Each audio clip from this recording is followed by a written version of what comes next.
Good morning and welcome to this edition of the Lynn Hayes Freeland Show. You know, one of the things that I think I enjoy the most about this show is when we have an opportunity to introduce you to someone that you may not have met before or you don't have a context for. Well, today I have two guests, and I feel like this is almost historic because I don't know that we've ever had two African-American female mayors on the Lynn Hayes Freeland Show. So welcome to you both. Mayor Betty Copeland is the mayor of Bridgeville, Pennsylvania. Mayor Maurita Garrett is the mayor of Wilkinsburg. Welcome. Thank you. Thank you. Thank you for having me. So Mayor Betty, I'm going to start with you. I mean, you're kind of, you broke a lot of trends. First African-American mayor of Bridgeville, first octogenarian mayor elected. Is this something that you always wanted to do? I mean, how do you end up being a mayor at this point? This is something I never expected. I had friends who took me out to lunch one day and said, "We think that you should run for mayor of Bridgeville, that you would be a good goodwill ambassador for the town." And my reaction was, "You got to be kidding." But I said to them, "I'll pray about it." And my friend who recommended me, she said, "Well, I'll pray with you." And that's how it started.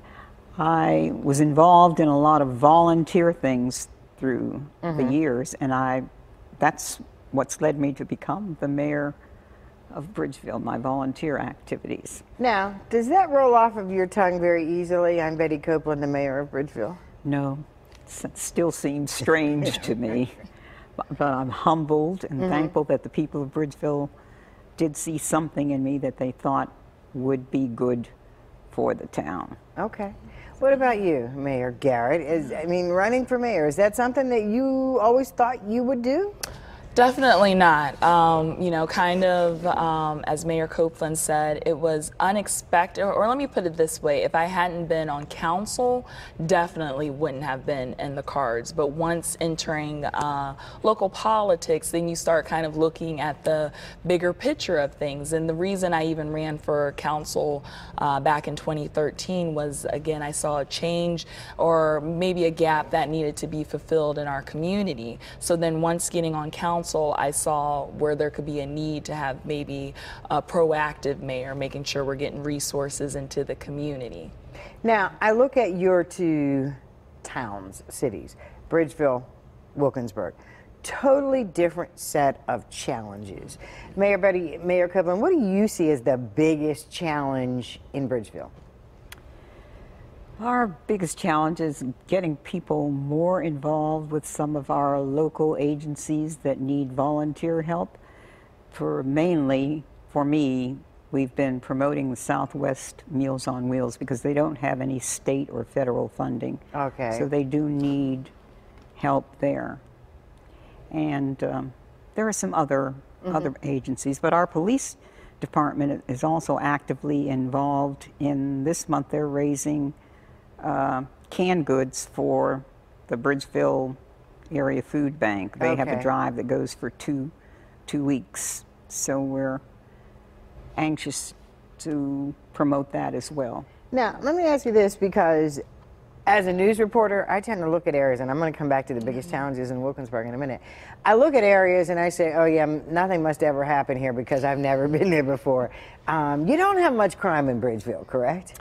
No, we don't have a lot. We're blessed in that. Okay, all right. Because I'm trying to think, as you said, the Bridgeville Police, I was trying to think, do I know the chief in Bridgeville? I do know your chief. Chad King, yes. I do know your chief, though. So then, Mayor Garrett, talk to me about Wilkinsburg. What do you see as your biggest challenges? So one of the biggest challenges that I see is changing the narrative and perception of Wilkinsburg. So unlike what you just said about the borough of Bridgeville, where you don't think of crime when you think of Bridgeville, you know, the synonym with Wilkinsburg is crime, or when you're driving down you have to duck your head, or you know, something like that. And we really don't have as much crime as we had in the past. That added to that stigma of Wilkinsburg. We're a lovely community, 16,000 people. Our residents, to me, are our biggest assets. They are very much involved. And, you know, if you look at statistics, I was talking with Chief Coleman, who I know you know, amazing chief. And so, you know, we're really working together to get the statistics out on what goes on in Wilkinsburg. And one homicide is one too many. But in 2017, we had 2 homicides. And when I tell people that, they seem surprised, thinking we would have like 20 or something more. And so because of having an active police department as well, who make sure that they interact with the community, let the community know that they're there for them, that they're a part of the community, and they really are there to protect and serve, that's what makes us, you know, have an overall safe community. But I have to really give a shout out to our residents, because we are very resilient and very, very community friendly. Awesome. We have so much ground to cover. We're going to take a commercial break. We're going to learn more about Bridgeville and Wilkinsburg and their new mayors in just a minute when the Lynn Hayes Freeland Show continues.